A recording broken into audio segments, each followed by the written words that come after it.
Hi, I'm Mike Stiles, and I'm not running for anything. That's a very good thing. Thank you for applauding that. We would like to invite up our candidates who are running for the 6th District of the U.S. House of Representatives. If they would come on up here, please. And as they're coming up, we'll introduce them. David Benak, thank you very much for being here tonight.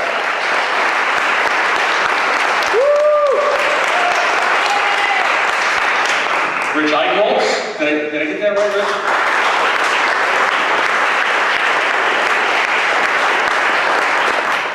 George Franklin. And Matt Longjohn.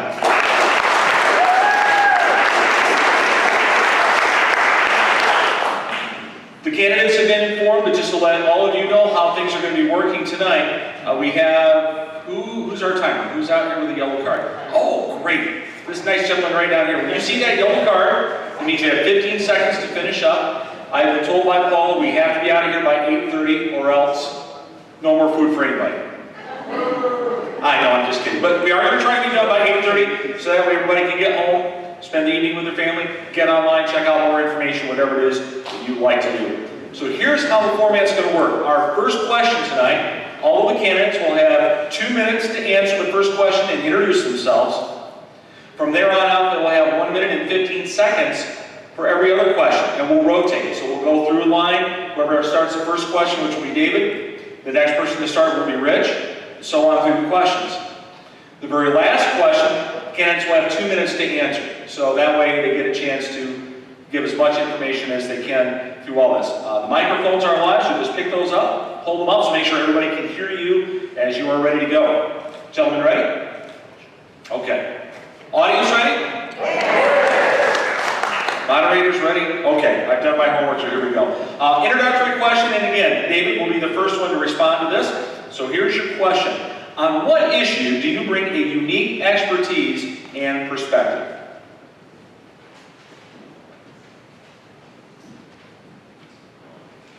Thank you all for coming. My name is David Benak, one of the many candidates we have for the 6th District, and we are going to beat Fred Upton this fall.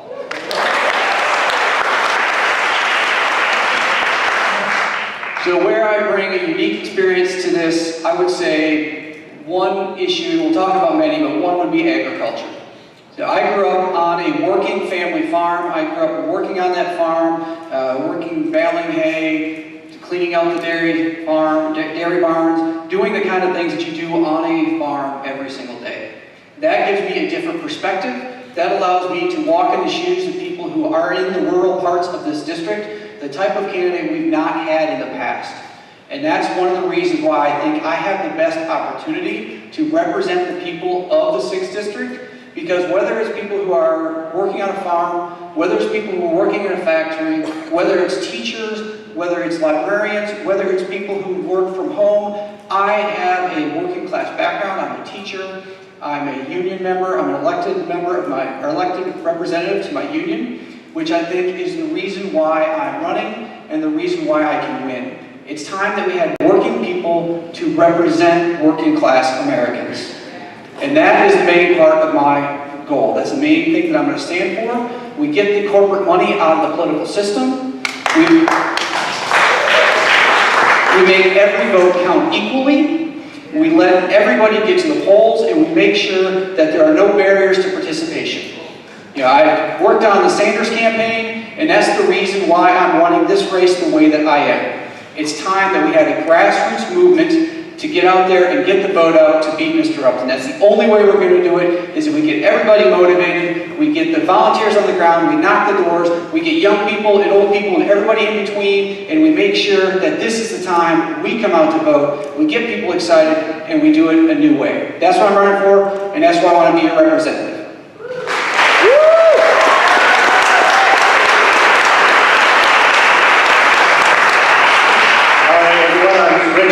I'm a scientist and former public school teacher, union member, been in business for over 30 years in healthcare, and now actually co-founded a company involved in electric vehicle charging technologies.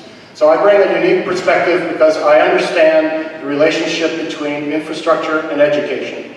Every time I hear somebody, politician in particular, talking about infrastructure and they don't mention education, I'm pretty sure they don't know what they're talking about. 100 years ago, we built the electrical grid system here in the United States. That was a daunting task. The tasks that we face over the next 100 years, we have to completely rebuild our electrical grid system to make sure that it's physically secure, cyber secure, and can work with clean, renewable energy everywhere.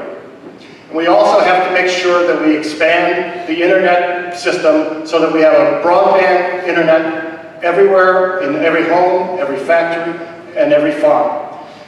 I believe I bring this perspective because of my background in both science and business and education. I would like to actually just have 1 minute, or not, less than a minute, I'm sure, but this is like about the 4th time I've been in this theater. It's a wonderful theater, but this is the first time I haven't been able to actually see the eyes of anybody. So I do apologize for that. All right, thank you very much.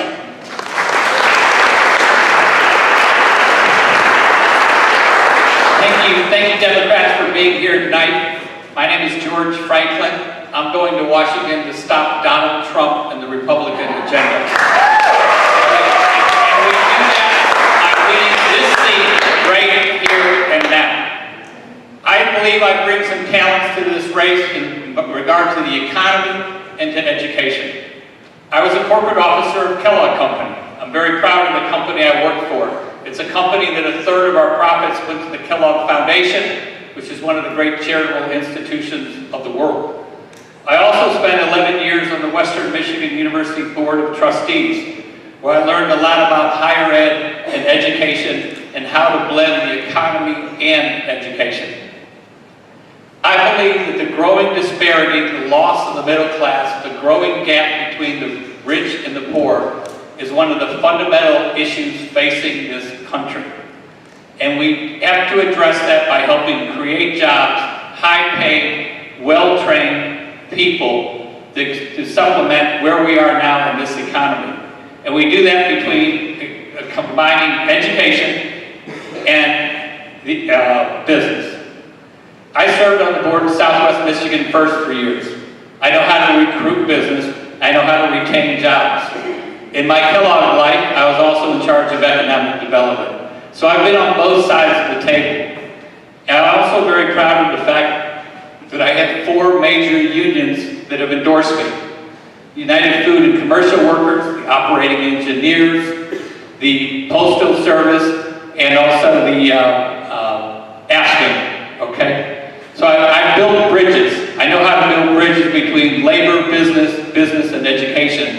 And combining that talent, I can help grow the economy in the 6th Congressional District. And I also can build the bridges we need to win this in November. Thank you.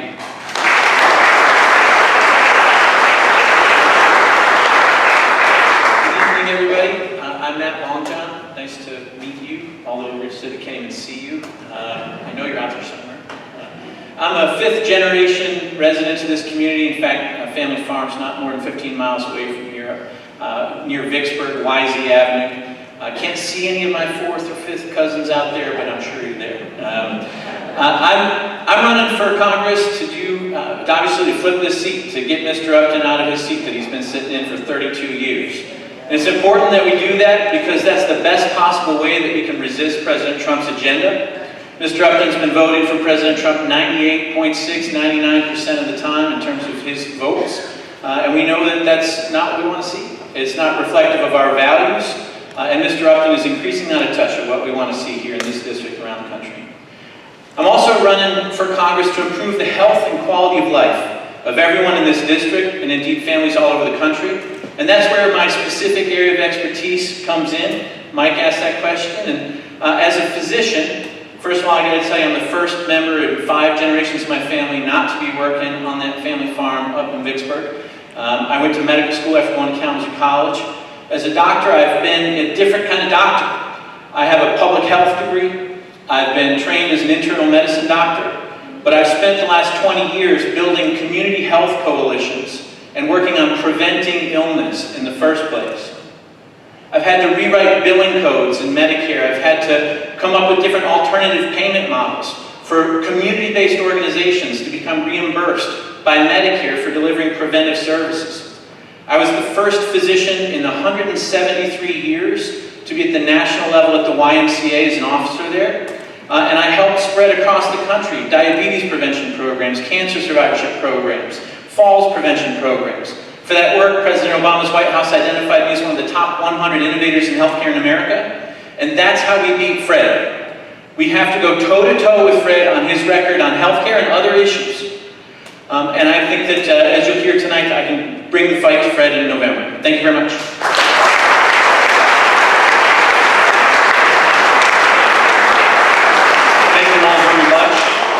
If you want me to repeat the question as we go through, in case you forget what it is, just kind of wave, nod, we will do that. I forgot to mention that earlier because I know we get thinking of how we want to answer questions. So our next question, we will start with Rich, and it's based on economy.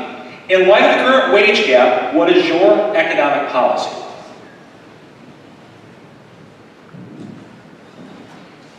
So, for about 20 years now, I've been studying the relationship between income disparity and economic vitality. And what I've found, starting 20 years ago when I saw a 3-decade-long trend, but now it's 5 decades, is that as income disparity goes up, economic vitality goes down. On a per capita basis, basically our country is now at 0% growth. And why has that happened? Well, it's because of the imbalance between profits and wages.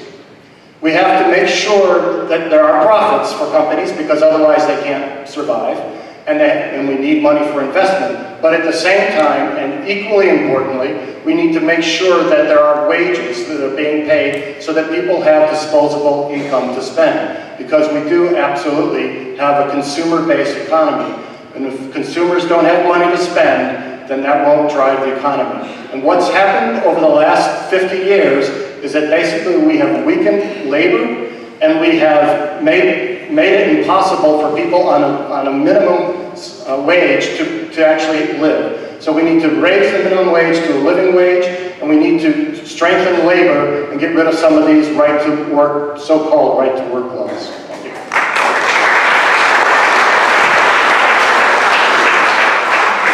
The first thing I would do is revise that abomination of a tax bill that was passed by the current Republican Congress and signed by Trump. Secondly, you have to make it accessible and easy for people to organize in the collective bargaining units, i.e. unions. The weakness of the unions is a direct result of what this administration is doing. And we need to address the NLRB, make sure that people can bargain collectively and form unions once again like they used to. 3, we need to raise the minimum wage to $15. But we need to do it in 2 steps. 1, for big companies, we raise it right away. And for small business, once again, I've been on both sides of this equation, you ratchet it up so that the small business can recoup it. But you raise it to 15 for big business, you ratchet it up for the small business. We also fund the Perkins program.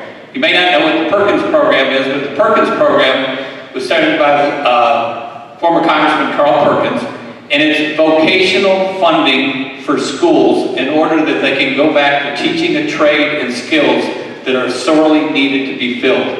It is not funded whatsoever, and it's a way that we're going to be able to grow these economies in these smaller rural towns. I was at an IBEW job fair the other night, and they had 40 people lined up, and I went to the IBEW person manning the table, and I said, "Are there jobs for all these people?" He said, "Absolutely, there are jobs." That time, if you could just wrap I'm up sorry. for a second. But we don't have the people to fill them. I apologize. Not a problem, thank you. So I mentioned that I'm a different kind of doctor. What I think about when I say I'm running to improve the health and quality of life of everyone in this district, it absolutely is tied to economic policy, because you can't live your healthiest possible life if you don't know where your next meal is coming from, if you don't have a roof over your head, or if you're an independent farmer who's not sure how, after these tariffs get put in place, how you're going to be able to afford the interest on your equipment at the same time that you're trying to get out of debt because you're waiting to see how the harvest is going to go. We got to make sure that we put not just a minimum wage in of $15. We got to make sure we don't leave tipped employees behind, for example. And we got to go beyond $15 because you cannot live your healthiest possible life on $15 an hour. Wages have been flat for so long that $15 an hour isn't enough. MIT has a calculator that looks at this and says, if you need to pay for food, housing, childcare, etc., a single mom in this area would actually need $21 an hour. If you're going to have a full-time job, I don't want you getting away from your kids when they need you at home, so we got to fight for more than just $15 an hour. Hopefully we'll get a chance to talk about trade policy and other things like that too.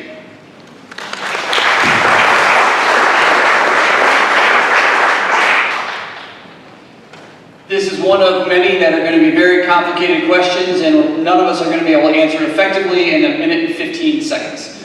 So, I do encourage you to please go to my website, because on my website I have a series of policy statements where I've got more information on these types of issues so that you can read in depth and then hold me accountable for what I say I plan to do. Because I think we need people who are accountable going to DC to be our representatives.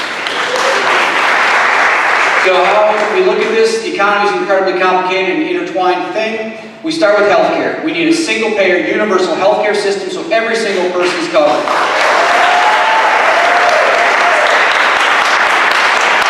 We follow that up with education, and we say that every single public institution, from pre-K through college, including vocational and trade programs, is tuition-free.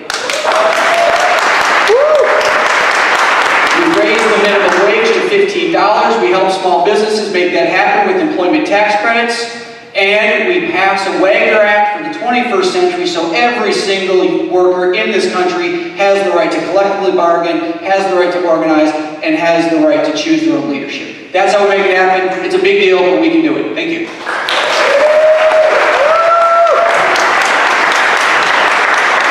Thank you all very much. Continuing on with another question about the economy, and George will be the first to answer. The question is, how will you deal with the impact of tariffs? Well, I'm not going to start blindly some sort of tariff war that they don't know the end of the outcome, okay? I mean, it is foolishness what this administration is doing. Give you a real-world example. I was with a soybean farmer outside of Paw Paw the other day. And I said, how much are you getting a bushel? And he said, $8.50. And he needs $9.50 to break even, not even to make a profit. The toll this foolishness is taking is beyond comprehension.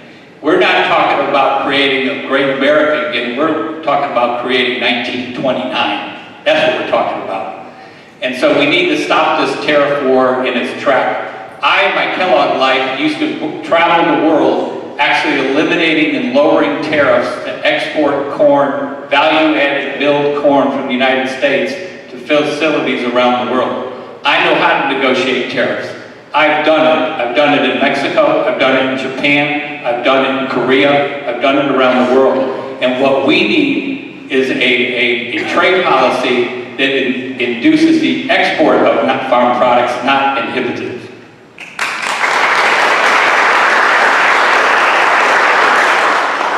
None of us in Congress will be negotiating the deals directly. We got to go through trade representatives, things like that. What I want to talk about for a second is that we've allowed, whether it's in the Department of Defense and military action, etc., or in trade policy, the executive branch to take up more and more of the space of our government. We need people in Congress who are going to stand up to the executive branch, and in the case of trade, we need to make sure that we are speaking to do the following things. We need to resist things like fast-track authority. We need to resist any argument that says that tariffs can be put in place because of national security interests when they're being levied against Canada or Mexico. We need to make sure that we have more people around the table negotiating for better deals for not just farmers here in this district who are going to be hurt by the tariffs, but for workers everywhere. When we're negotiating agreements across the globe, we should make sure that international workers are a part of the negotiating process, and that human rights are recognized in trade agreements, so that there aren't a race to low wages. We got to fight for workers by getting them at the table as we're negotiating these things.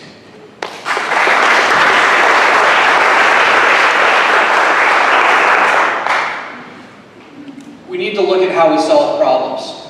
One of the biggest problems we have that holds us down in terms of global trade is bad trade deals. And one of the worst that we have is the way that we do dispute resolutions in these trades, like NAFTA. NAFTA is being renegotiated right now.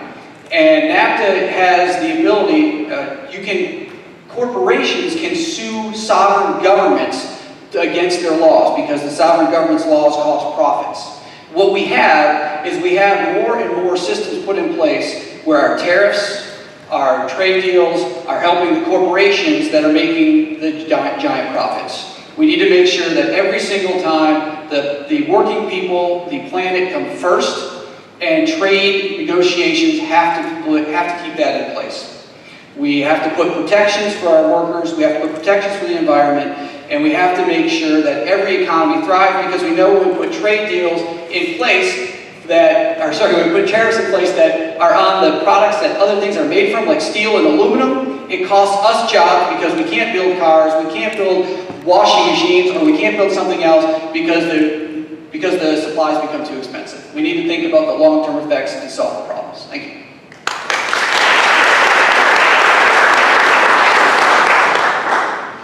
Well, first of all, it's true Congress doesn't directly negotiate tariffs, and so what we need to do, though, as Congress people, is to hold the administration's feet to the fire. Bring them in for congressional hearings, have them explain why Canada and Mexico are such threats that we have to impose ridiculous tariffs on them to cause trade wars.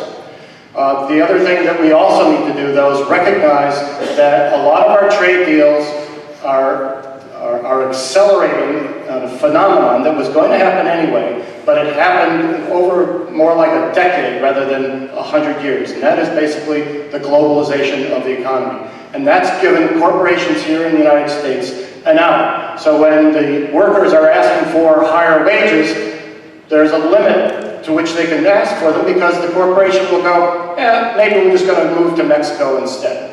So we have to make sure, as Congress, we have to make sure that every trade deal that we negotiate has a voice of labor on the negotiating table. And finally, the real problem is China, but the China problem is not the one that Trump is addressing.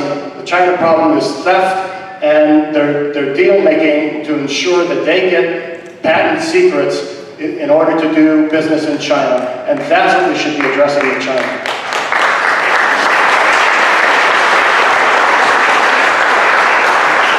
Thank you all very much. We'll next move on to a couple of questions about education, and Matt, you'll be the first to respond. Question is, current student loan debt has become the second highest debt facing the citizens of the United States. What will you do to help address this problem?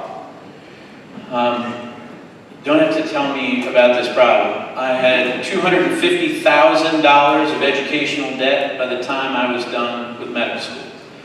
I had a little extra debt because I had, as a single dad, the responsibility of paying for child care at the same time I was going to school, so I took out debt that would help my son and myself get through. But $250,000 of educational debt means that people who come through education are only worried about making a buck so that they can make ends meet. We need our educational loan system to be completely revamped so that when people go to school to make a difference, they come out focused on making a difference. We need to make sure that our education loans are tied to the prime interest rate, and that we forgive loans through national service in addition to tying loans to the prime interest rate. So if people participate, for example, as healthcare providers in federally qualified health centers or community health centers for the year of service that they serve medically underserved communities, they get some debt forgiveness. We also can't leave our kids behind if they go to the private sector. We need to make sure that we change our tax code so that if a corporation can and does forgive the educational debt of its employees, that the person whose debt is forgiven isn't paying taxes on that income at the same rate.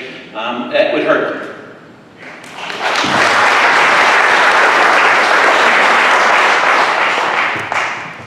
As a teacher. I'm not someone who can quit my job to run for office, so I am working my way through this. I'm working full-time as I'm running this campaign. So I know what this hard work is like, and I know what people who are coming out with student loans are suffering under. What we have to do is pretty simple. We peg all the loans to the prime lending rate. Then we take an existing program, not talking about creating something out of whole cloth where there's just a grand idea. We take the public service loan forgiveness program. We take that and we expand that so that it includes everyone who's working in service to their communities. Now, so social workers, teachers, nurses, first responders, everyone, and I believe farmers belong in these categories too. There's nothing more in service to your community than growing the food that we all rely on.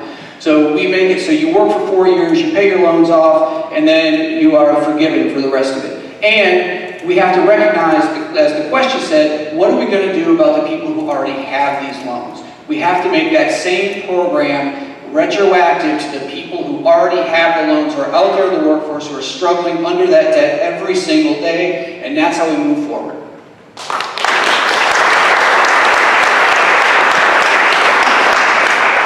I've been aware of the student loan debt problem for more than 25 years. 25 years ago, I was running a laboratory, and one of my lab assistants was struggling under student debt then. It was amazing to watch him work during the day, and yet still go home at night and try to figure out how to make ends meet. And we were paying him a good salary, and that was 25 years ago. It's only gotten worse. We need to really focus on the people who are struggling under student debt. I would very much pull for a program that would allow people to pay down their principal by participating in the activity for which they were trained. So yes, national service to their communities. I would give debt forgiveness for that as well. But I think if someone's trained to be a farmer, that they should be, that their debt should be forgiven if they are showing that they are productive and contributing, because student debt should not be considered an expenditure or a profit center for the federal government. It is an investment that we make in our citizens for our future.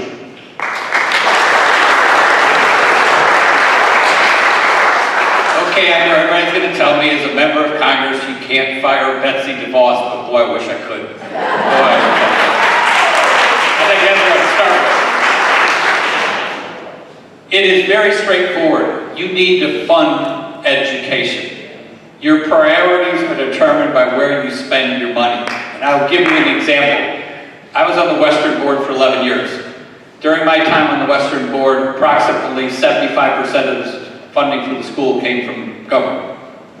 It's now about 25%. When you go to public education around this district, I've met with more leaders who have said, look, we need teachers who are compensated and respected, okay? We need to restore the respect we used to have for the teaching profession and pay them accordingly. How you drive down student debt is by making schools affordable. And you do that as a member of Congress through appropriations and authorization to make sure the schools get what they need when they need it. Thank you.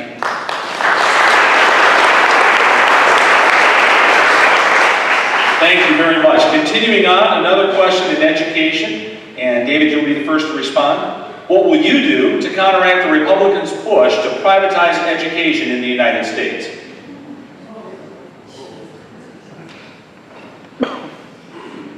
Not another penny of public funds to any private school.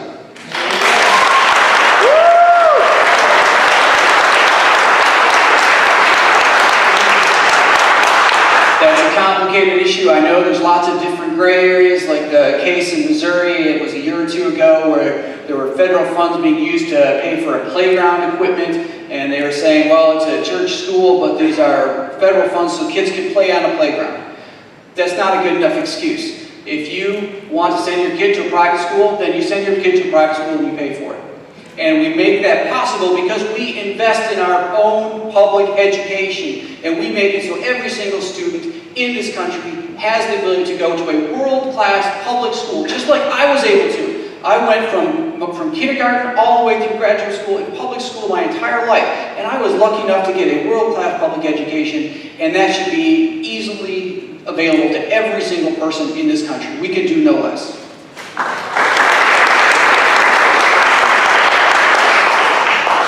This has to be a national priority. When I think about what the biggest issues are for me as a candidate, healthcare, education, and the environment. Those are the top things.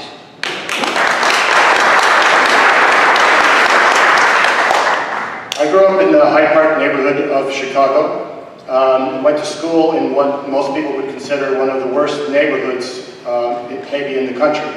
But I got a world-class education from union teachers that were schools that were maintained by union custodial staff, cafeteria staffed by union workers. I am a strong supporter of unions. I believe in public education. I don't believe in using any public money for any private education or even charter schools. On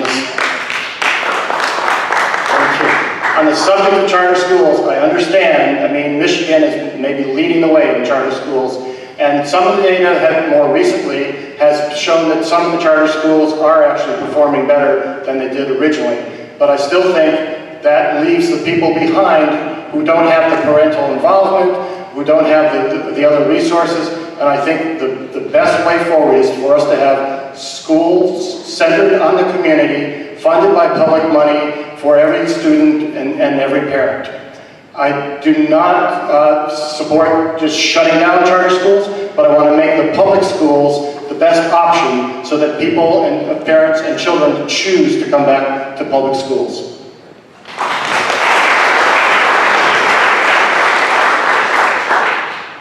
I guess I still can't fire Betsy, but anyways, what we need to do is make sure public funds are only spent for public institutions, period. I think we all agree on that. But I also learned something a couple weeks ago. I was in Berrien County and we had an education forum. I had a lot of the education leaders from Berrien County there. And they described something to me that I thought was very fascinating. We've all heard of the military-industrial complex that exists from, Eisenhower years on. But they started talking about the industrial education complex that's being created now that Betsy DeVos and her gang want to create further. And basically what they are doing is privatizing our public schools. And by doing so, they're going to leave a lot of people left behind. And as a member of Congress, it's our responsibility through oversight, authorization, and appropriation to make sure that privatization does not occur. Because it's growing, it's planned, it's methodical, and they are doing it right now. Thank you.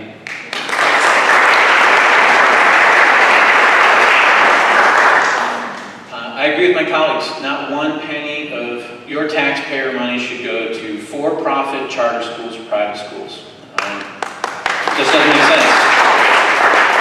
Also, as a product of public education, and as a son of a teacher in the public schools, nephew of a teacher in public schools, I've seen that the whole family of educators are a part of, obviously, the solution.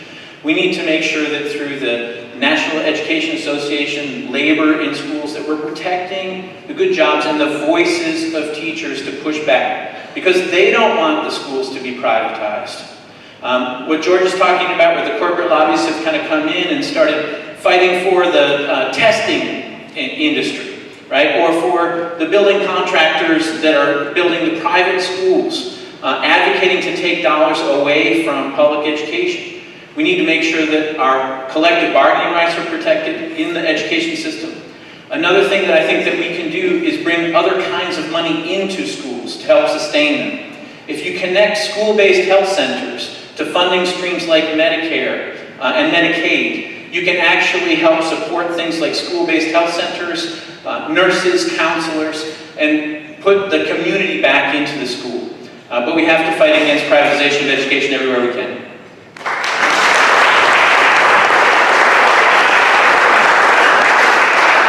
Thank you very much. The next two questions will be about the environment, and Rich, you get to answer first with our question.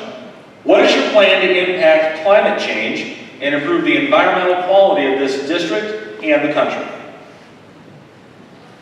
So people ask me, well, why are you running? And usually there's three answers. I'll just give you the second one.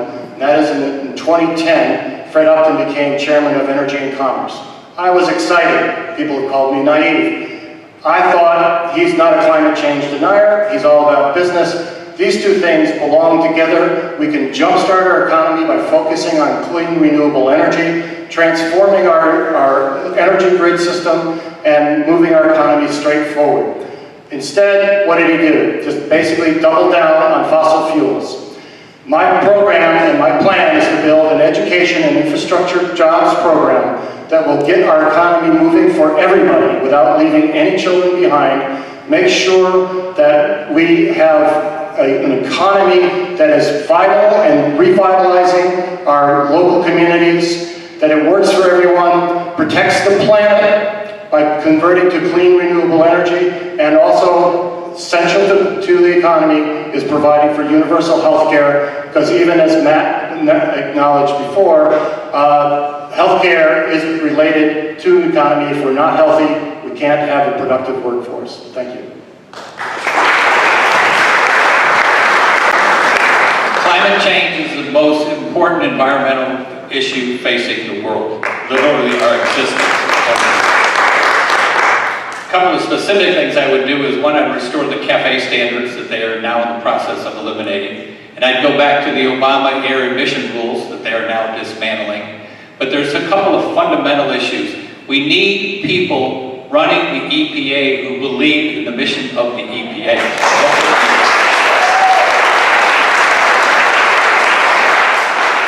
And this is a little wonky-ish, but what has happened is we are in what's called Region 5 for the EPA, which has the decision-making, or used to have the decision-making over what goes on in our state and our communities as far as their activity. The decision-making of Region 5 has now been removed to Washington. And the reason it's been removed to Washington is so it can be made on a political basis, not on a scientific basis, and by the people on the field who care about what they're doing. We as members of Congress have to mandate that that decision-making go back to Region 5 so they can look after the issues that are affecting us here in the 6th Congressional District.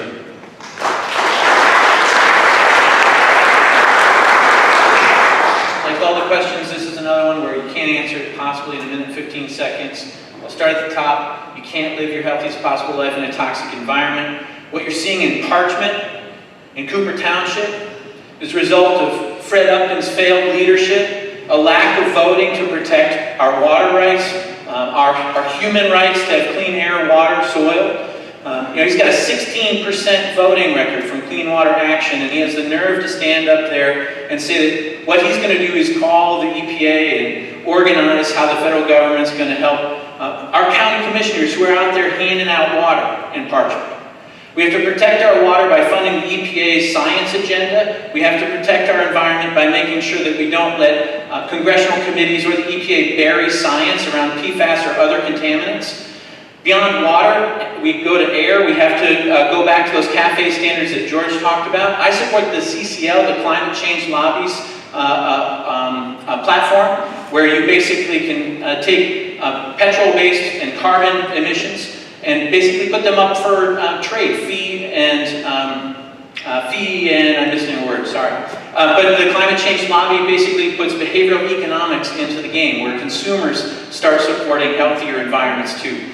If we frame this issue of the environment around a public health agenda, we can make the connections for people where they see environmental change has real impact in their heartbeats, their kids' quality of life, and we can get things done in a way that's more immediate than focusing on 30, 40 years of climate change as our argument for why we need to change things.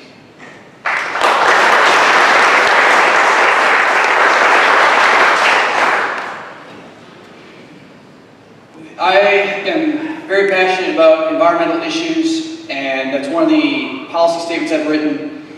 And this is the reason why the Sustainable Politician Project and Sunrise Movement of Kalamazoo have endorsed me, because I have the most comprehensive plan on what we're going to do. And for climate change, it's simple. It's the Off Fossil Fuel Act introduced to Congress by Tulsi Gabbard. It will get us out of there. It'll have us on a completely renewable energy system by 2035. All the technology already exists, and there's a clear path in there to make sure that every single person in the fossil fuel industry who loses their job will get an opportunity to re-employ into the renewable energy system. That's what we have to do for climate change. For other things for the environment, we need to actually move forward. Let's look at the Farm Bill. The current Farm Bill, as proposed by the House, eliminates the Conservation Stewardship Program. As proposed by the Senate, actually improves the Conservation Reserve Program. Both of those things must be kept. This is a way we can help our farmers conserve the land, which is what they want to do in the first place. We just need the federal government to step in and make it easier for them to do that. Thank you.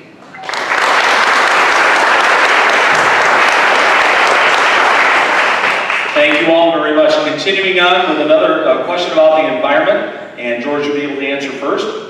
What watershed do you live in? And tell us what you love about that, along with what and who needs protecting in that watershed. Kalamazoo. Well, I take that back. I have to correct myself. I lived in Kalamazoo for 30 years. I now live in Glen on Lake Michigan. And I'll be honest, what watershed that is exactly, I don't know. I do know that I've spent the last 3 months working for a group called Justice for Otsego. And it is incredible the story that's going on Otsego. And they came and asked me to help them. There's a woman named Mary Zack who went to Otsego High School. And she incurred ovarian cancer when she was 20 years old. And she started to realize that a lot of her classmates at Otsego High School were coming down with cancer. And here's an amazing statistic. 40 people in student government when she was at Otsego High School, 12 of the 40 had cancer before they're 30 years old. There is a cancer cluster up there that is a combination of Erin Brockovich and Love Canal. And it stems from an era when there were not environmental regulations. There were not environmental stewards looking over the land and the water we live on. And anybody tells you that environmental regulation is not important, have them go talk to the students at Otsego High School, and they'll set them straight.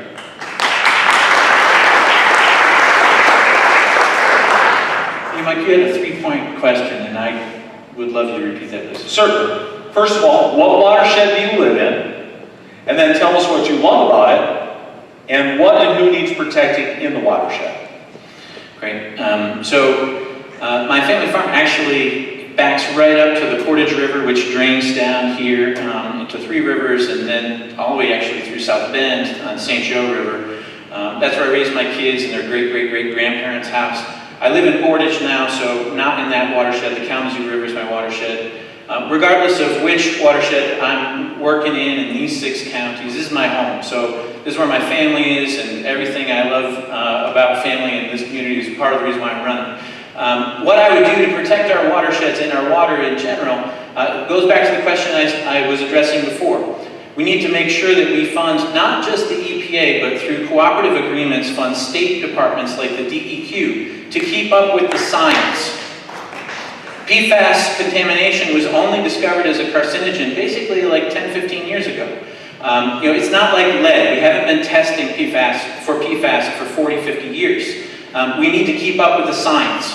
So as a member of Congress, fighting for that funding, making sure that funding's there, that it passes through the states, that states are held accountable for expanding their water safety programs, their testing programs, and making sure that we get ahead of these contaminants is one part. The other part that I want to mention is that we've got to go back and make sure that these oil lines like Enbridge aren't going through our rivers or underneath the Mackinac Straits. We've got to take out Line 5 and make sure our pipelines are not in a place where they can contaminate our rivers.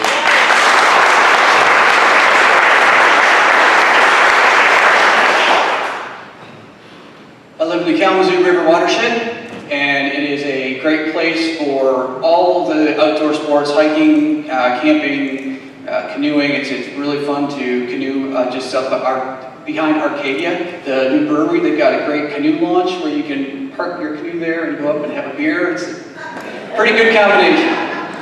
But you just don't fall out of the canoe because the Kalamazoo River is a super fun site. And who needs help? Every single person who lives in that watershed needs help.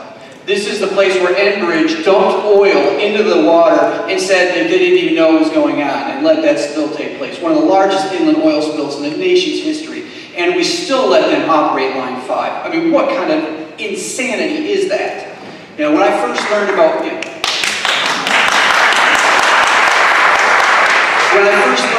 PFAS and the problem there, it was last December. And I learned about it because the water at the Air National Readiness Guard, that's just about a mile from my parents' house in Alpena, tested for high PFAS because of the firefighting foam.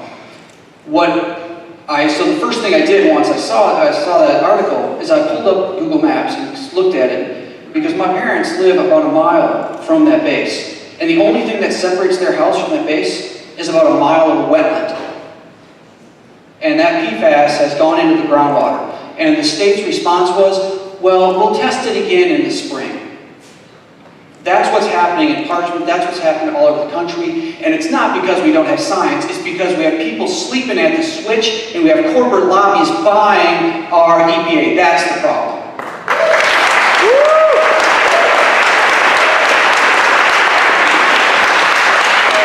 I live in the Galen River watershed. The biggest problem we had was undiscovered in the last couple of years by the Southwest Michigan Planning Commission. Basically, it's E. coli that is being contaminated, that is a contaminant in the watershed leaching out into Lake Michigan, and it's caused by basically human feces, rotting retainer systems that just have been left to on their own to just infiltrate through to the water, and that's contaminated the beaches. What I love about the watershed is, for me, primarily the proximity to Lake Michigan. I have lived, other than in school, when I was in school, I've lived my entire life within a short walk of Lake Michigan. It is almost my lifeblood. Which brings me to my other issue, which is Enbridge Line 5. There's 4 candidates here that we can all, I'm the only candidate that was up at the protest last Labor Day to protest Line 5, to make sure that it's shut down. I have challenged Fred Upton on the point of Line 5, and he came back with an answer that was strictly based on the economy. My feeling is that you always need to ask questions about the economy and the environment together, not one and not the other.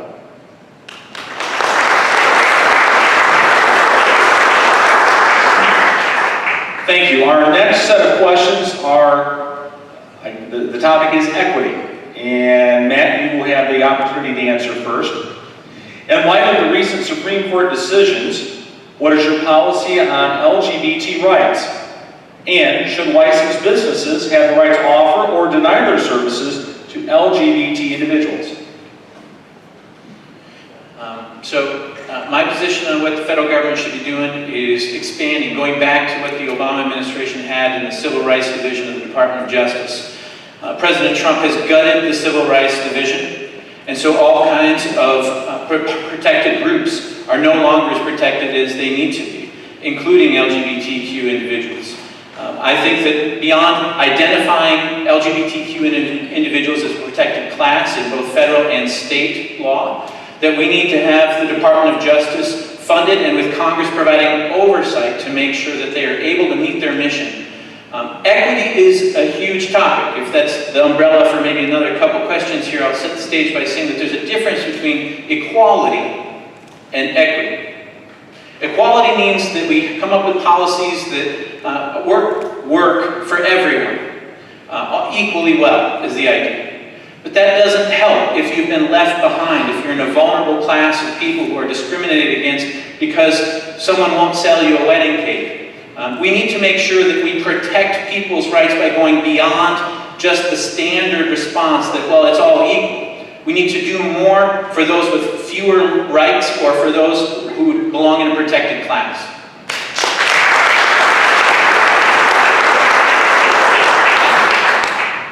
The first part of the question is, I would co-sponsor the Equality Act next time it comes on the floor of Congress, because that is the path that's been put forward. We already know how to make this happen. Gender identity and sexual orientation as protected federal classes. That's where we go. That's the place to do it. The second part of the question is, absolutely never should anyone be able to use religion to discriminate against anyone else. That's simple.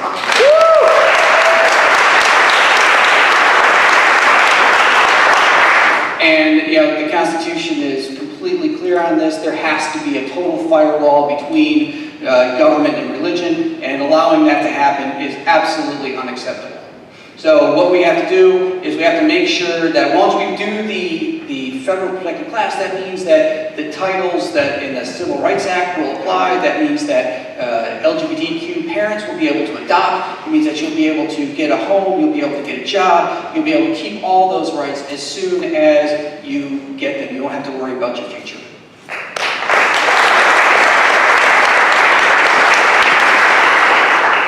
I do, of course, believe in religious liberty. Obviously, our country was founded on religious liberty. But that does not give anyone an excuse for denying anyone their rights. And if you are operating a business in the commercial space, and someone comes to you, you are, in my view, you should not be able to discriminate against them based on any class of people. I was a consultant for 15 years. And I always considered that I had the right to deny working with someone. But I did not ever think that I had the right to deny working with someone because of their religious beliefs, because of their sexual orientation, because of their race. Those are absolutely unpermissible, and I really believe that this Supreme Court decision is egregiously wrong. And while there may be some exception for artistic liberty, it's a cake. It's not an piece of art. It was a cake, and they should have been able to buy one.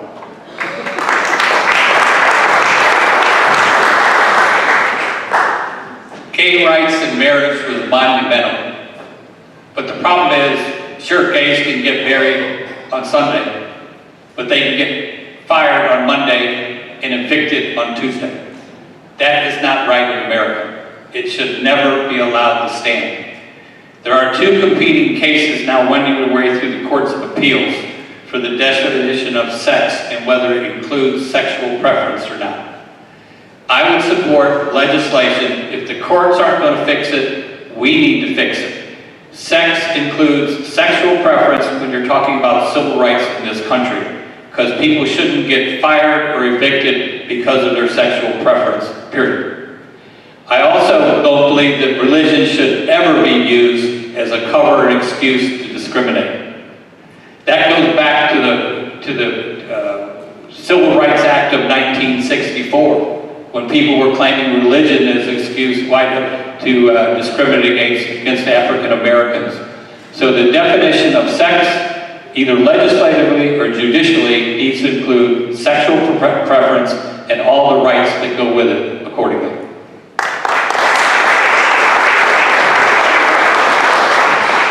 Thank you very much. David, you'll have the opportunity to answer this next question first. How will you protect voting rights in America in spite of the recent Supreme Court decision to uphold Ohio's purge of voting polls? First, I wanted to take an opportunity to give a shout out to voters, not politicians. Everyone here, please help them.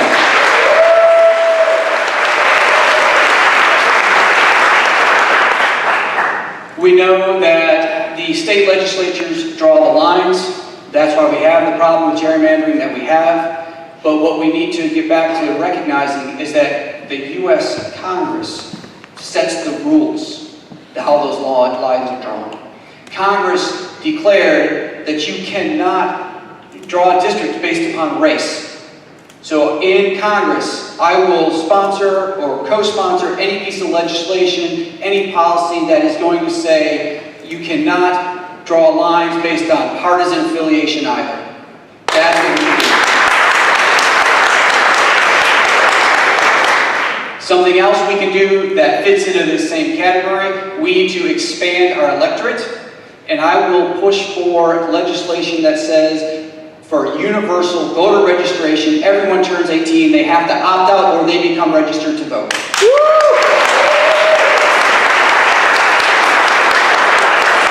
And then just to finish it off, because it's such a great way to go, mail-in paper ballots for every single election.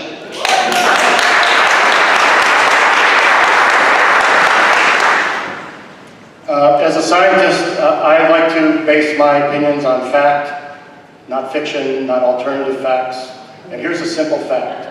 There have been more Russian oligarchs indicted for meddling with our election than there have been proven cases of voter fraud in the last 2 years.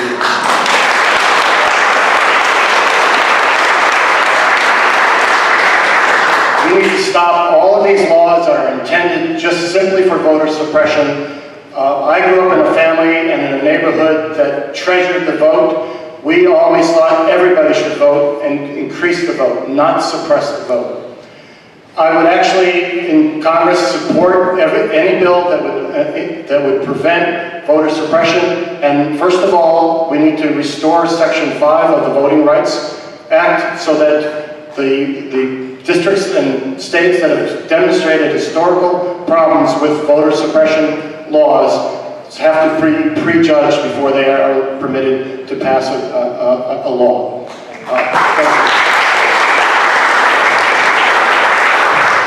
We need to enforce and fund the Voting Rights Act. We need to fund and have the Justice Department enforce the law. And it's Congress's responsibility to provide that funding, but more importantly, in the case of the current Justice Department, provide congressional oversight of what they're not doing and where they should be doing it. It's a fundamental responsibility of Congress to oversee the executive branch when they fund it. And I actually serve on the Levin Center with Wayne State University, where we teach bipartisan congressional oversight. This is a classic example of where Congress is falling down on the job. Purposely, I might add, purposely. But they are falling down on the job. Their job is to oversee the Justice Department, make sure the laws are enforced, and identify those areas where discrimination is taking place, and make sure something legally is done and done quickly.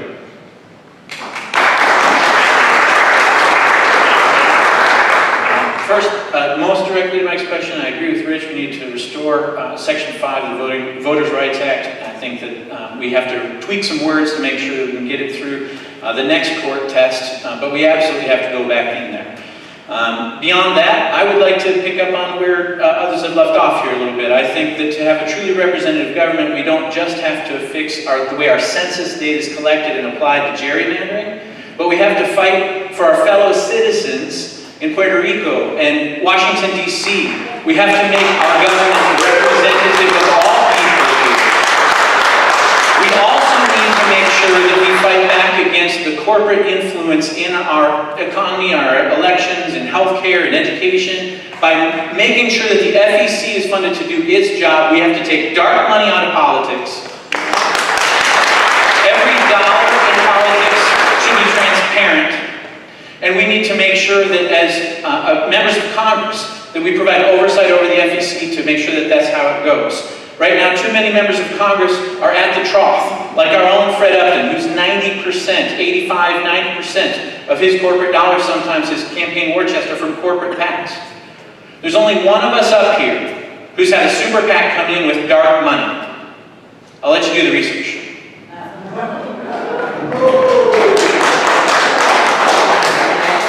Thank you again. Our next two questions deal with ethics and transparency. Making sure you weren't looking at my questions ahead of time, because that's kind of where you were going with your answer.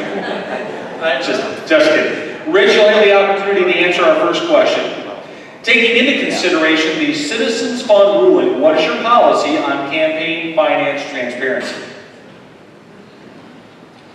I think complete transparency is an absolute must, and just today, Fred Upton took a vote in Congress to suppress the exposure of corporate money in campaign financing. I think this is a perpetual problem. We need to make sure that we are exposing every single dollar of corporate money. I personally will pledge not to take any corporate money. I will also pledge to not just simply follow political party lines or to follow advice or guidance from alternative facts.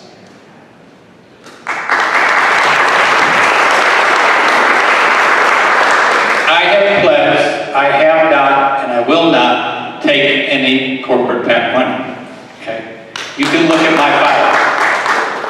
I can't be accountable for something I'm not accountable for. There are groups out there, negative and positive, all sorts of groups that should be held accountable for who they are and what they do and where their money comes from. I favor that. But I think to hold people accountable for something that's not in their frame of reign of influence is just totally unfair. But we need accountability, we need transparency, we need to also take out all the dark money, and we have to do that. There's two ways we do that. We change the Supreme Court, or we change the Constitution. Because the Supreme Court ruling, Citizens United and Buckley Vallejo, have taken away the ability of Congress and other legislative bodies to control this flow of money. So what we need to do is elect a president that's going to appoint people to the Supreme Court to interpret the Constitution correctly. Exxon does not have political free speech, in my way of thinking. That's just not true. So what we need to do is elect people that are going to put into office in the United States Supreme Court that are going to interpret the Constitution correctly.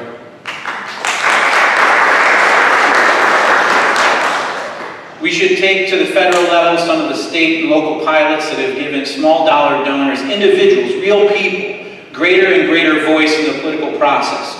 Through publicly funded elections and through matching dollar programs where small dollar donors see their contributions to any of folks like us multiplied to compete with the influence of corporate lobbies. But that's not enough. We've got to take those corporate dollars out of the system where we can, and we've got to make them 100% transparent. I would go so far, and I have pledged to support a 28th Amendment to end Citizens United.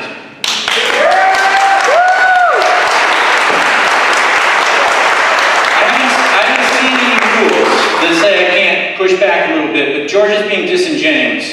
He's saying that he can't be held accountable for what other people do to put dark money in politics. But if you go to his website, he's written a script for the super PAC to follow. It says Act 1. It would be great if women in this district received mailings multiple times a week. Act 2. Here's the script for the act. When people say we want dark money out of politics, we should hold them accountable.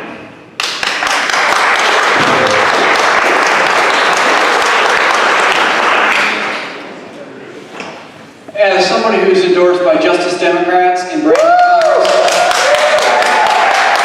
my position on this is already clear. I've done interviews on the Young Turks. I am completely clear on this issue. I am not taking corporate PAC money. I'm not taking big dollar donor money. I am not taking any money from people who are going to upset the political system and destroy our democracy. And you know what? We don't have to sit around and wait for the court to change. We have to move, and we can't even just wait for an amendment to the Constitution. I get to Congress, and I'm going to co-sponsor the Disclose Act. I'm going to co-sponsor the Protect Federal Elections Integrity Act, and I'm going to put legislation on the floor to make it so that money is not free speech. Corporations are not people, and every dollar is completely transparent.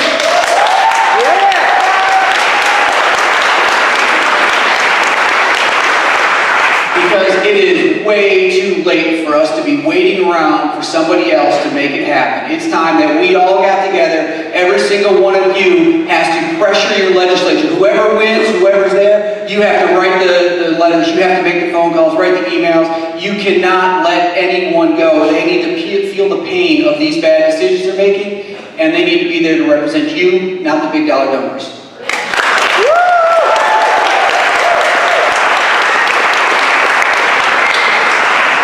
Thank you all very much. Our next question under that category, and George will get the opportunity to answer first.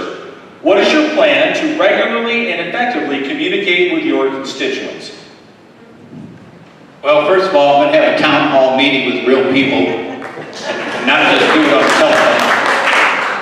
I also have an idea that I'd like to implement to have sort of caucus groups of different issues. I mentioned the other day I was in Berrien County with the educators. They were the public school educators, superintendents of education. And I think you need to systematically have a structure in different communities that need to be represented. LGBT community, the African American community, the education community, the health community. And you set them up as sounding boards, and they're not exclusive, they're totally open-ended. But they would be town halls where you would delve into different issues, some of which I've tried to do in this campaign, because you could actually get some real substantive, great information from people. I had one little incident just today, I don't know where she is out there, but we were talking about student loans, and a woman mentioned to me, she said, you know what, here's a simple thing. You should be able to refinance your student loan at a lower interest rate when rates go down. That's a simple, straightforward thing you learn by talking to real people in real communities, in real halls like this, and not sitting on a phone with orchestrated questions.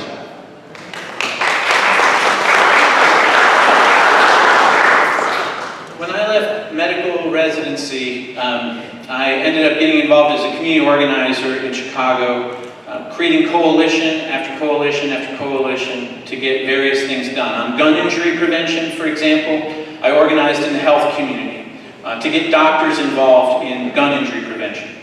When it came to violence prevention in West Garfield Park, I went door to door and knocked on doors to get parents and teachers and others involved in a community solution to childhood violence, pediatric injury, and death. Over 253 cities worth of coalitions. I helped in the Y build coalitions. I've written articles and book chapters and contributed to the science of collaboration. And what I know is the following things about how you get people engaged in a process. You have to have a backbone, and that doesn't just mean being stiff with your positions. It means you have to have a backbone organization that's always there, doors open, windows open, places where people can bring their concerns and comments. Second, you need to make sure that backbone organization is there to facilitate conversation amongst other people that show up. People are going to act in a coalition as they are, and you need to give them the freedom and the opportunity to do so. So across this district, county by county, community by community, we have to create those kinds of systems and processes to get everyone's voice heard.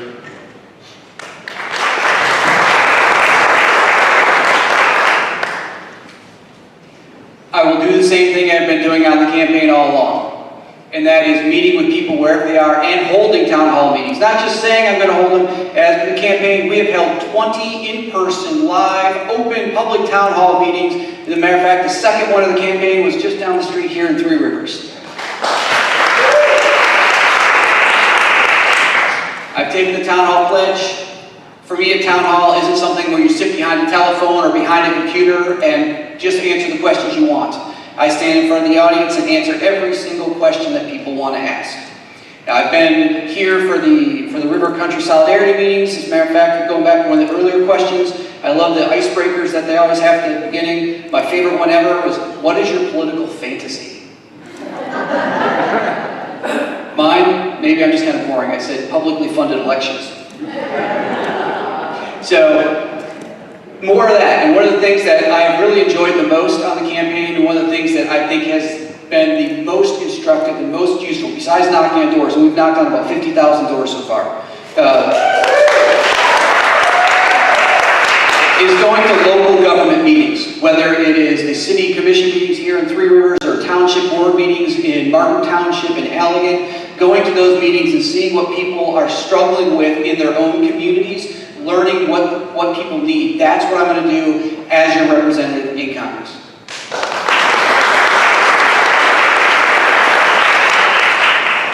My plan is to continue doing what I've been doing, which is going out and meeting people, knocking on doors, holding town hall meetings. Many of you may know about Justin Amash, I don't agree with him on probably any issue that you can think of, but I do agree that it's a good idea to stand in front of your constituents, listen to them, hear their complaints, and take the heat, basically, because if you're going to represent people, you need to understand where they're coming from and be direct with them and let them understand your thinking and why you voted the way that you did.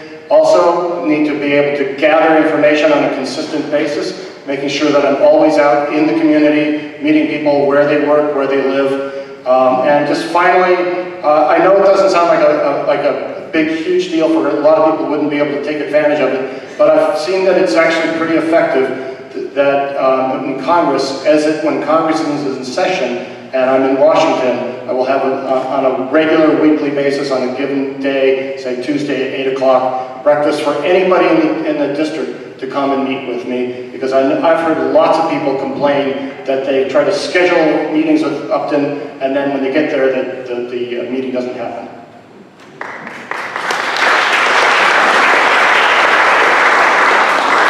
Thank you very much. Our next two questions deal with healthcare, something that all of our candidates have talked about tonight in one way, shape, or form. And Matt, you'll get to be the first one to answer. What is your plan to provide affordable health care to all Americans, and how will it be funded? So I believe health care is a human right. No one should be turned away from an inability to access or afford health care, and specifically essential health benefits. I'm not talking about all kinds of potential elective procedures, things like that, but things that were defined in the Affordable Care Act, the Obamacare legislation, as essential health benefits. They're informed by science. They are the things that all insurance plans had to cover, whether they were bronze, silver, gold, and we need to make sure that those things are protected. When Fred Upton voted to waive essential health benefits is when I walked away from my career to run against him. I could not be more forceful in fighting for essential health benefits. Universal health care means that everyone has that access to an affordable right to have those essential health benefits. I think that the way that we expand Medicare is to make Medicare better. Medicare has to be the kind of Medicare that negotiates for lower drug prices. It has to be a Medicare that covers reproductive health rights or mental health benefits. Medicare doesn't do those things now. We need to make Medicare better, expand it qualitatively as well as geographically. It will be the bedrock on which we achieve universal health care. We need Medicare to be available on the public exchanges as an option for people to choose early in life and to get into as soon as they can.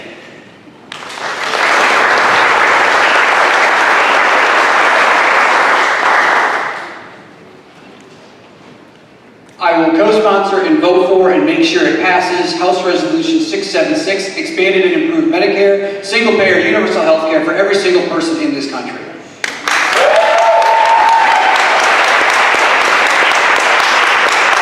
Because when someone tells you that they want you to have universal access to affordable health care, what they're saying is they're going to decide what is affordable for your health care. That is not good enough. You know, this is a big lift. Universal single payer is going to be a very big lift. It's going to be very hard to accomplish, but HR 676 has 120 co-sponsors right now. It's got 120 co-sponsors.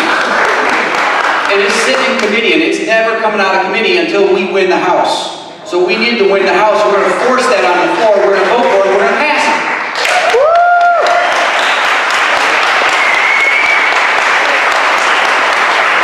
Because when someone tells you that that's too much, that's too hard, that's a good idea, that's good to reach for sometime, my analogy is always desegregation.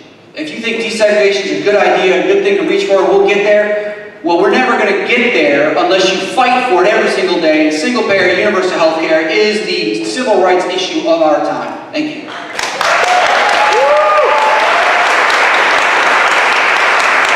Okay, so here's where you get actually disagreement.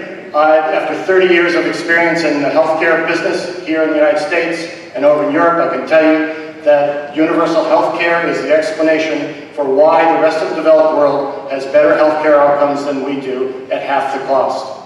Now, when I say universal health care, it simply means that everybody has health care. Not access to health care, not insurance, but everyone has health care. And if you look at all the systems across the world, there's only 3 that are really single payer, as Dave was just alluding to. Frankly, the World Health Organization doesn't even rate any of those in the top 15. Some of the best healthcare systems are based simply on commercial insurance. My plan: expand Medicaid, expand grants for federally qualified health centers, and put a subsidized public option on the exchanges and allow that subsidy to be applied to commercial insurance if somebody chooses to do so.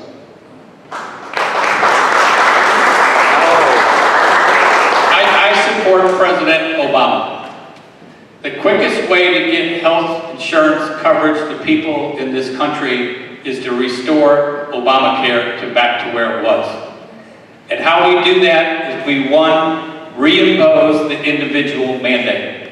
Frank Sardone, the CEO of Bronson, who by the way is the largest employer in this district with 9,000 employees, when I first talked about health care, he said, "Where are you on the individual mandate?" And I said, "Well, it's a necessity." He said, "Absolutely." We also have to fund the reinsurance program to keep insurance rates down so that people continue to get affordable insurance. And third, I support Senator Debbie Stabenow and her expansion of Medicare to those 55 and older. By doing those three things, restoring Obamacare is the quickest, most effective way to get health care coverage to people in this country, which is what the important thing is, period.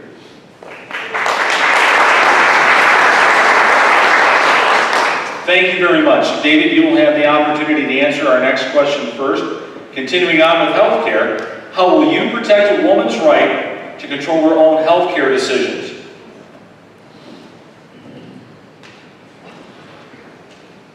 Well, as we've heard, we're probably losing the Supreme Court. I mean, it's that simple. We don't have the votes, and Kavanaugh is going to get appointed. But that's not reason for despair. That just means we need to work harder. And what I would do is I would put legislation on the floor of Congress, and I would make Congress vote. And we're going to have to vote to protect a woman's right to choose. And I'm going to vote in favor.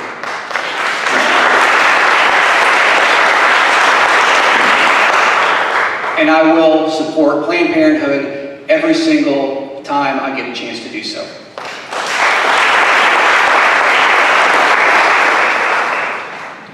For me, a woman's right to choose is a simple matter of privacy.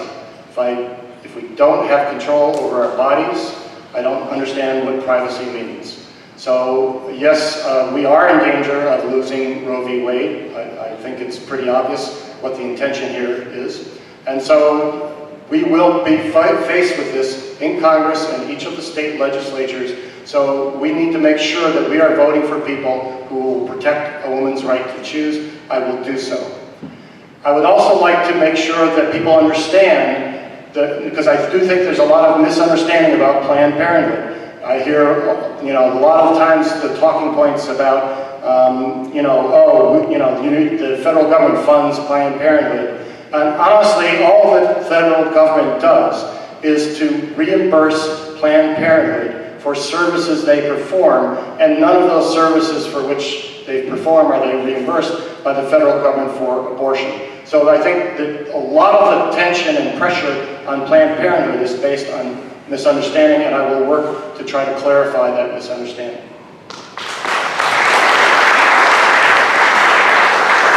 A woman's right to choose is not negotiable. I've been involved with Planned Parenthood for over 20-some years. We need to make sure it's fully funded and it's defended. And there's some things you can say are negotiable, but the women's rights, women's reproductive rights, are where I draw a line on that. And so we as members of Congress have to insist, and we have to derail the trains if they try to defund it or stop Planned Parenthood for what they're doing. There's also a little aspect of Planned Parenthood that people don't realize. They also take care of the medical needs of the LGBTQ community. And they are an important medical aspect of their health system. So there's multiple reasons why we need to defend and Planned Parenthood, but I will be a stalwart on their behalf, just like I've been for 25 years.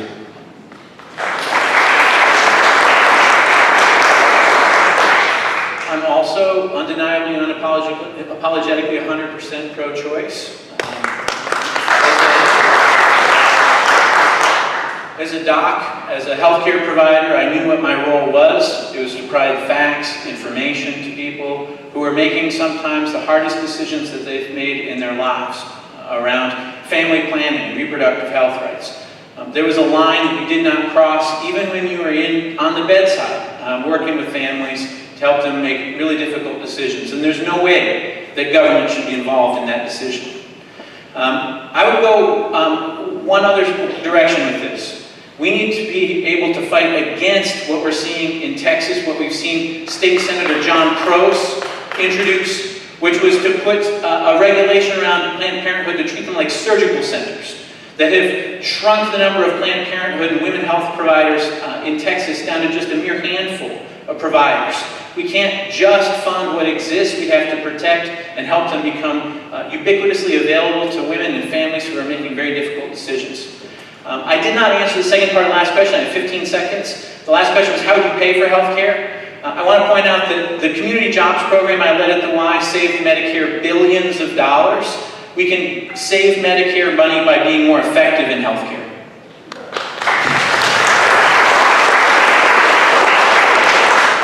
Thank you all again. The next question is on immigration, and Rich, you have the opportunity to answer first. What is your proposed policy on comprehensive immigration reform, and how will your policies protect our sovereign borders and guarantee protection for refugees?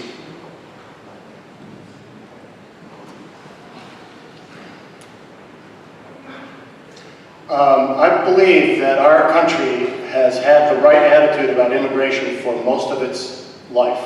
The only exception is members of my wife's family who are Native American, and they wanted to stop immigration right away at the beginning and didn't even want Columbus to get off the ship.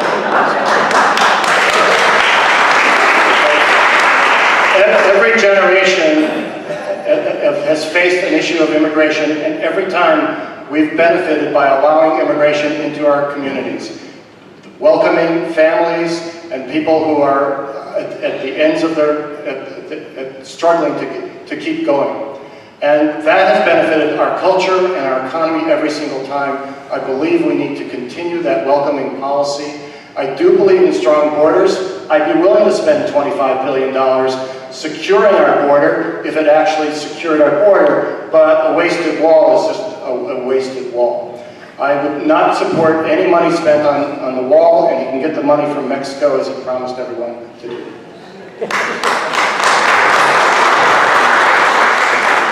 It is unconscionable to take children from their parents. Not in this country. Absolutely unconscionable. And what's also unconscionable is the ineptness and incompetence of this administration. They now can't reunite them. I also believe on DACA, very straightforward. Those young people stay here, they go to school, they become citizens, and move on with their lives. That's what you do with DACA.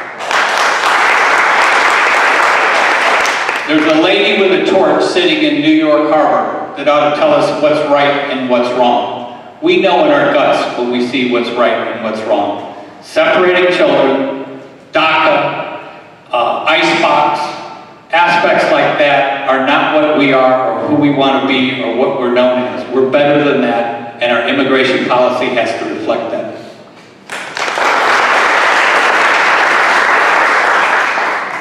In 2013, a bipartisan group of senators put together a supermajority in the Senate around comprehensive immigration reform. Flew through the Senate.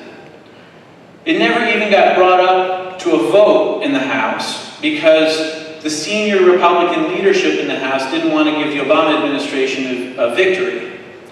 We all know a senior member of Republican leadership in the House, right? Fred has said nice things in some ways about this zero tolerance policy having to stop and needing to have protection for dreamers.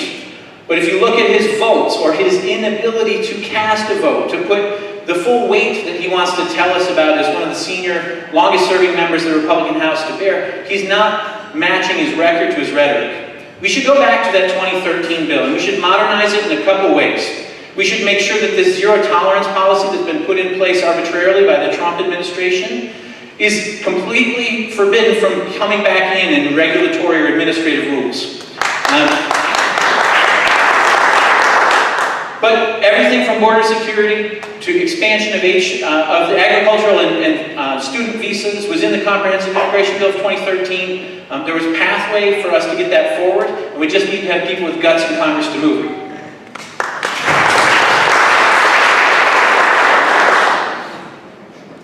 I'm going to start as a history teacher for a moment. So, unless you were Chinese, was no immigration restrictions in this country until 1920. None. So next time somebody tells you that their great-grandparents came here legally, well, that's because there was no such thing as illegally.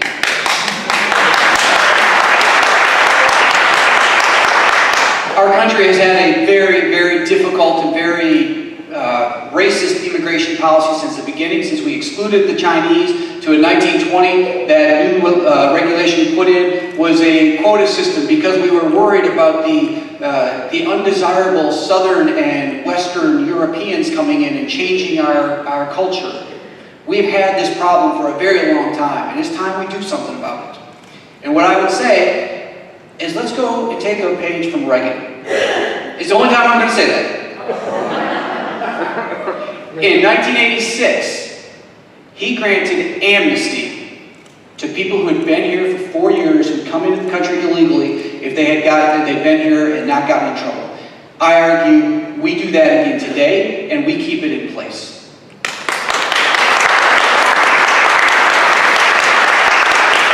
And we put a whole bunch more money onto the border, but not for border security, to make it easier and safer for immigrants to get into this country. Yeah.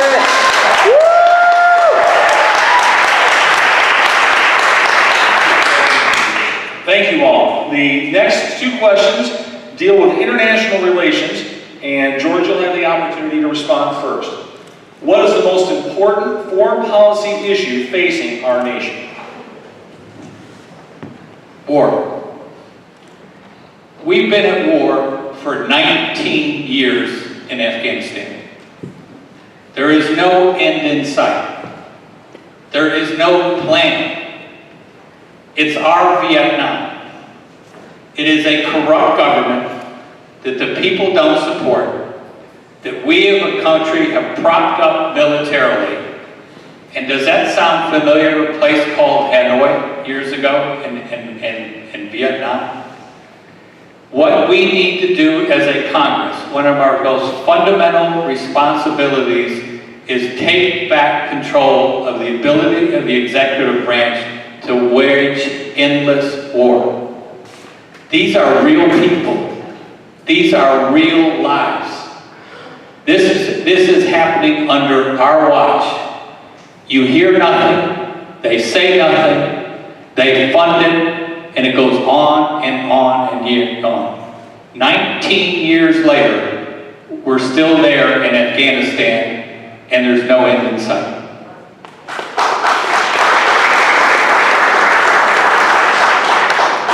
I agree with George. One of the first things that we have to do is make sure that Congress is authorizing its right to authorize any use of military force.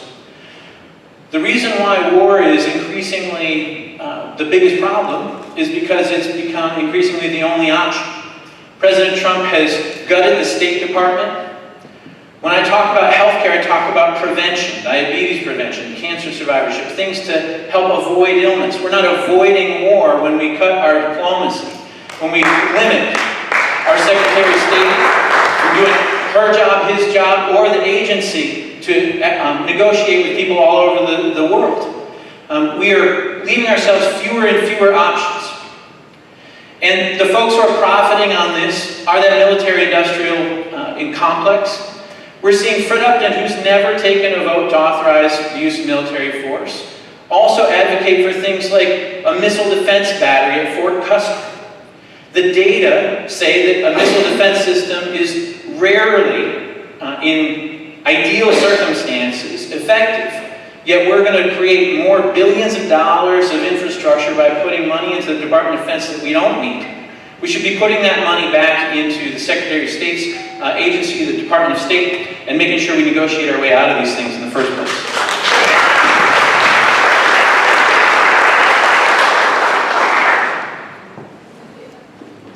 Corporate lobbyists.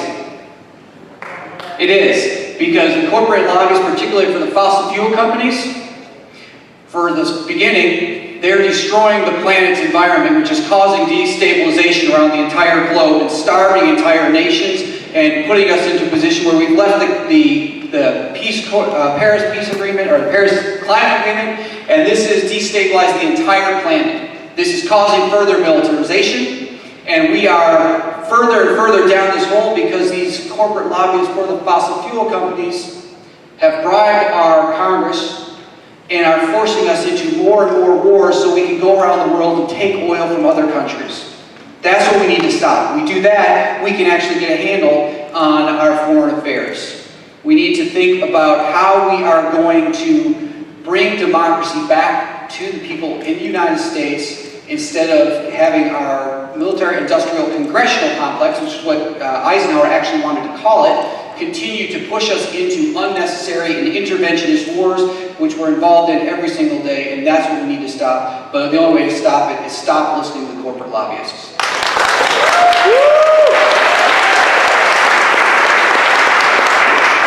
Our biggest challenge is the military-industrial congressional complex. It is actually what actually fuels our engagement. It always offers us the possibility of trying to find a solution with a military solution. If we cut back on our military expenditure right now, we spend more than the next 11 countries combined. If we only outspent the next 6 countries, we would still spend twice as much as China. We would be very secure. The best thing that we can do for our security is to make sure that we revitalize our local communities and get our economy moving again.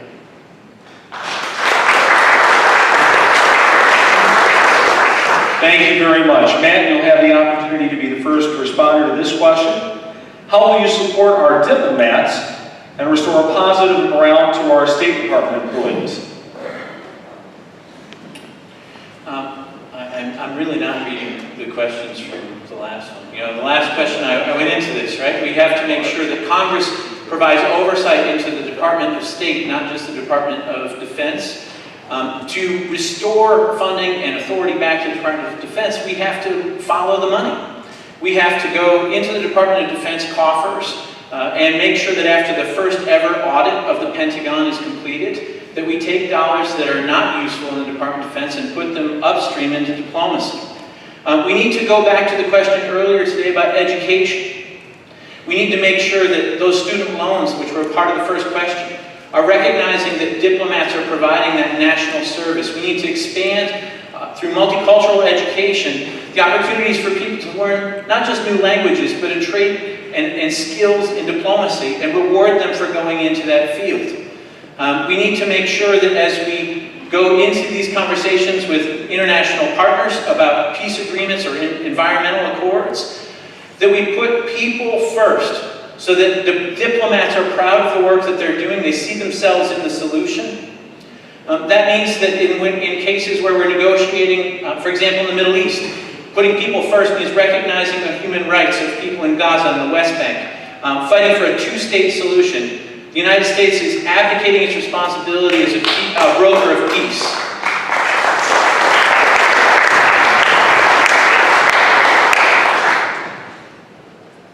We need to completely rethink our global strategy.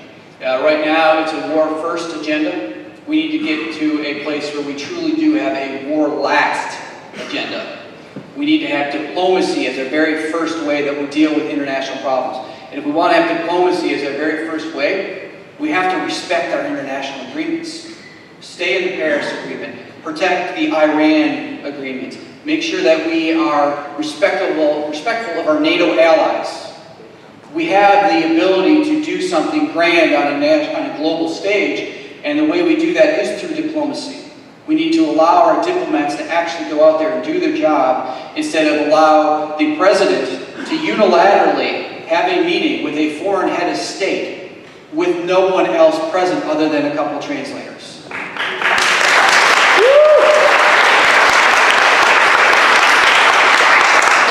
How can the Department of State believe that they can actually do their job when our administration, when our elected leaders are continually end-running around the system? We let them do the work that they're there to do, we respect their efforts, and that's how we're going to have a peace-first international agenda.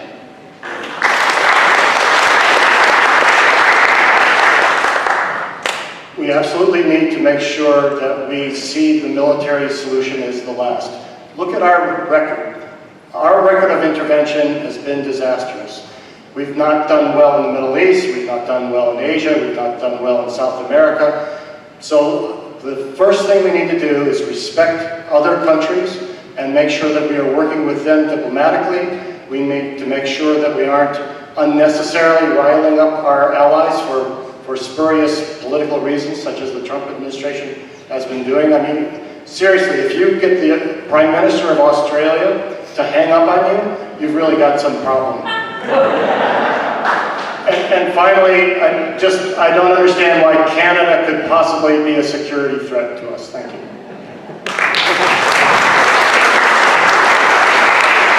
It was General Mattis, the Secretary of Defense, said if you don't fund and support the State Department, you're just going to have to buy me more bullets. That was the Secretary of Defense. He realized the importance of a healthy, vibrant, supported State Department. I don't want John Bolton running our foreign affairs. We need the people with the expertise to be given the license and the authority to represent this country the way they have in the past, the way President Obama treated the State Department. It's more effective, it's better for the world. There's another aspect of this that most people don't think about, is there is also commercial attachés at each embassy around the world. They have been decimated. They are critical for the well-being of American business doing business in those other countries. Because of the morale, because of the whole tone of the State Department, good people are not becoming available to fill those jobs. So we need a whole new temperament, we need a whole new approach, and we need a whole new degree of respect for the State Department, the professionals they are, and what they do.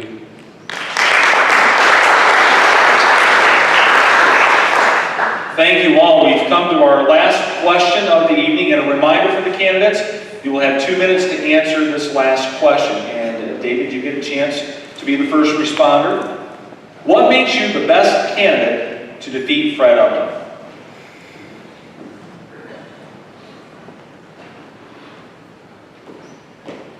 Because I'm going to listen to you. It's that simple. My entire campaign has been about outreach, has been about the ground game, has been about talking with people. Now, what I believe, we are at a crisis point right now in our democracy. If we continue down the same path that we've continued down, where DCCC-backed candidates do what the DCCC tells them to, which is spend 6 hours a day raising money, what are we getting? We're getting fundraisers. We are not getting representatives.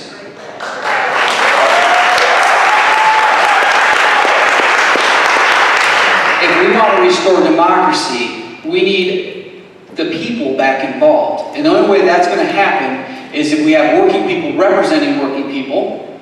And that's why my campaign has about 450 volunteers, and we've knocked on 50,000 doors. We are out there. I don't believe that we can win this election by buying it. And that's what people are trying to do. That's what people have been trying to do in the past. When Representative Upton can pull out of his own pocket $4 million to buy up all the remaining airtime just so his opponent can't have any, do you think that you can beat him by raising $5 million when he's just going to have 12? The DeVosses, the Kochs, his own whirlpool money, there's no end to his resources. There's only one way to beat Mr. Upton. That is to aggressively combat him in the ground game, something he has never been able to do. This man has never done electoral, or has never done face-to-face politics. He's never been out there talking to people. It's not what he can do. And the only way Democrats are going to win is if we get excited, we get new people into the party, we get young people, we get out there in every single corner of the district, and we win votes in places where we're not even supposed to be. That's how we're going to win. That's why I'm the best person to take on Mr. Upton. Thank you.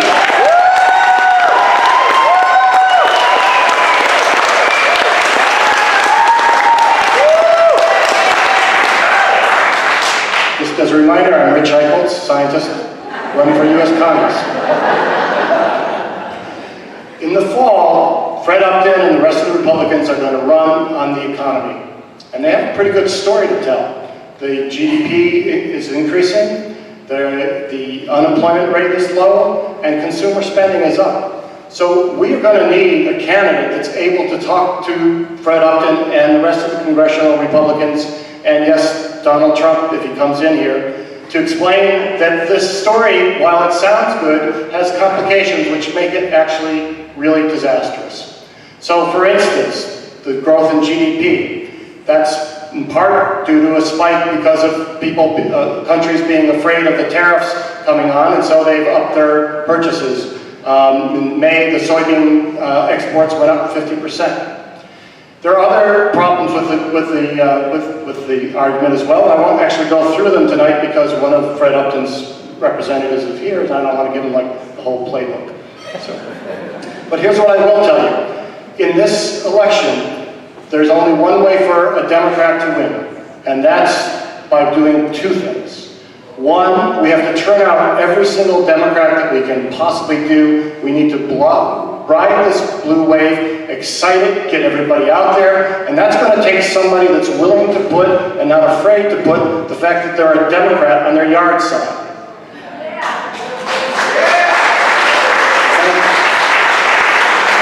But it's also going to take a Democrat who can talk to the middle, to the moderate Republicans and the independents. And that's why I got involved in this race in the first place. I believe that my science background, my business expertise will give me voice with these voters, and will be able to get some of the moderate Republicans and independents who have continually voted for Fred Upton, even though he doesn't represent them anymore, to finally vote for a Democrat. Thank you.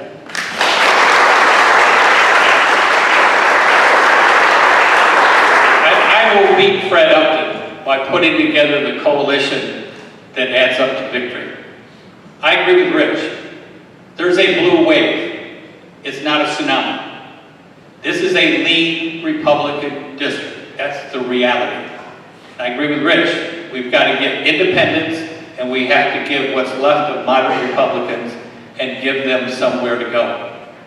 I was a corporate officer of Kellogg Company. It's going to be a little hard to call me anti-business. I had my own small business. I have my own small business for 12 years. So when I'm on Main Street, I can talk to small business people because I know what they're living, I know what the issues are, and I can identify. I'm the business guy that has 4 major unions supporting me because I've built bridges with that community over a lifetime of involvement. I'm the guy that has major support in the African American community. Pastor Scott of Galilee, Bishop Williams and Colbert, among others, are supporting me because I've been active, I've been involved, I've been making a difference. I've got support of people like Judge Smay, who I helped set up the drug courts and the criminal justice that now administers in Kalamazoo. I've got a record of building coalitions, getting results, real things for real people. And we've got to take this campaign to parts of this district that we have not been before. Be blunt, we have to leave the blue bubble.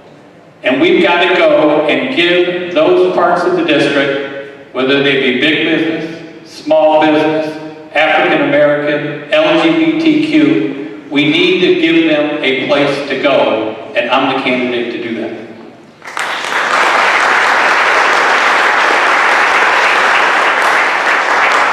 First of all, I want to thank everybody for coming out. One of the things that's inherent in this question is getting people to vote. And it's been eye-opening to me as a candidate over the last year that there is such a big difference between the people who are at home yelling at their televisions and who are coming out to events like this. So thank you for coming out.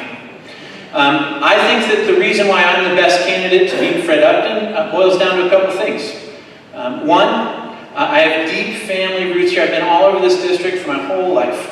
So knocking on doors or going to little meetings, for example, in different parts of the district, I'll find a fourth cousin I didn't know I had, or an obstetrician that delivered my sister, or whatever it might be. I've got family ties here, and voting is an emotional act where people need to see themselves in the campaign. I'm from and of this community. 2, I've had 20 years of building coalitions that have gotten things done across the country on issues that people care about deeply, whether it's gun injury prevention, diabetes prevention, cancer survivorship, healthy environments, agricultural policy. I've worked in coalitions in 253 cities that produced the CDC evaluations, say 39,000 changes, affecting 73 million lives in just one of those programs. I know what it takes to build coalitions. I have a record of building those coalitions. And I think that's what people want in their representative. And third, and maybe most important, I'll argue most important, is that I'm 100% committed to taking this fight to Fred every step of the way in every policy area that you can imagine. I will not let him stand in front of Parchment High School talking about PFASs and how we should have the EPA help us out and let people forget that he voted to repeal the Clean Water Act.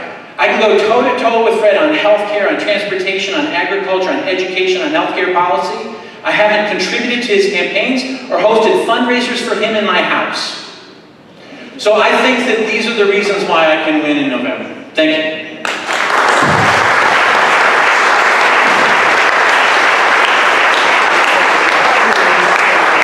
Ladies and gentlemen, how about a hand again for our candidates that are here tonight?